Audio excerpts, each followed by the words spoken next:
एक काळ असाही होता की जेव्हा एकच माणूस पूर्ण फिल्म इंडस्ट्रीला चालवत होता, तेव्हा सगळ्यांनी ते सगळं ऍक्सेप्ट केलं.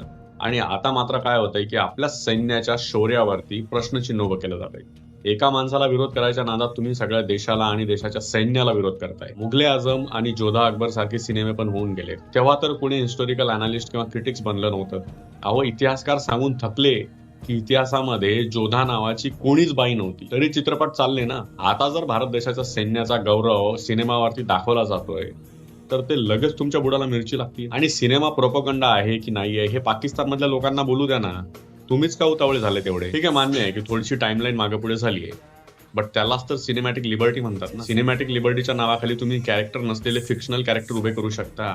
तर मग टाइमलाईन थोडीशी मागे पुढे झाली तर ऍडजस्ट करायला काय होतंय? आणि मला असं वाटतं की या सिनेमाकडे फक्त सिनेमा म्हणून बघितलं पाहिजे. सोबतच आपल्या सैन्याचं शौर्य या चित्रपटामधून दाखवण्यात आलंय, ते तुम्ही ऍक्सेप्ट करा ना.